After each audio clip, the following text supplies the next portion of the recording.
ce sujet d'ailleurs, une réunion qui aurait eu lieu en France entre des membres des services secrets français, la DGSE, ainsi qu'un attaché militaire algérien, l'ambassade d'Algérie en France, qui depuis a été arrêté. Ce qui est certain, c'est que la France a apporté son soutien jusqu'au bout au régime précédent et au président Bouteflika. On se rappelle le tweet que depuis Djibouti, Emmanuel Macron avait fait pour se réjouir des ultimes initiatives du clan Bouteflika pour se maintenir au pouvoir. Maintenant, par les enquêtes qui ont été faites par la justice militaire algérienne, il semble que des réunions ont même eu lieu et à Alger et à Paris entre à la fois les services secrets français, la DGSE, et l'attaché militaire algérien à Paris, qui était en fait le coordinateur à l'époque des services algériens à Paris. Et quand les réunions avaient lieu à Alger, le général Tartak était le chef des services, et même Saïd Bouteflika, le frère du président, était présent à ces réunions. Et de quoi il s'agissait dans ces réunions? Eh bien, c'était de trouver une porte de sortie pour le système en place. Il s'agissait d'éliminer Gaïd Salah, qui apparaissait comme une menace par rapport au plan de la présidente, et éventuellement de décréter aussi l'état d'urgence.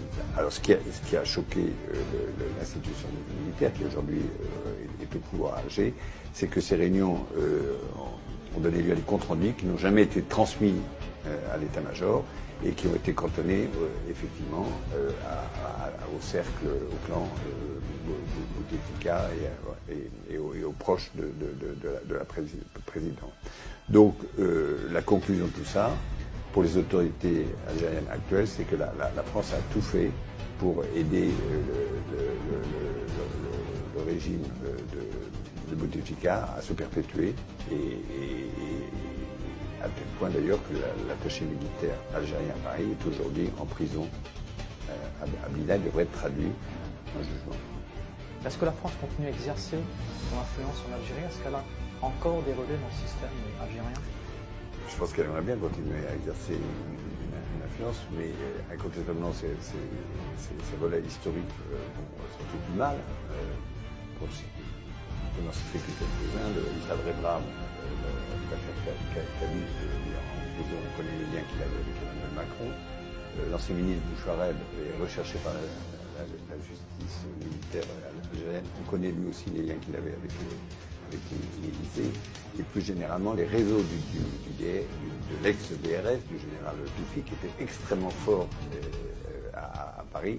Et aujourd'hui, ils sont en but à une guerre sans merci avec l'institution militaire qui a effectivement le pouvoir. Donc, alors vous avez interrogé récemment un haut gradé algérien proche de Gaïd Salah, le chef d'état-major, le patron de l'armée algérienne, et ce gradé algérien dit au sujet de l'institution militaire algérienne, il dit: l'institution militaire algérienne n'avance pas à l'aveugle, mais selon un projet et un calendrier parfaitement identifiés et assumés.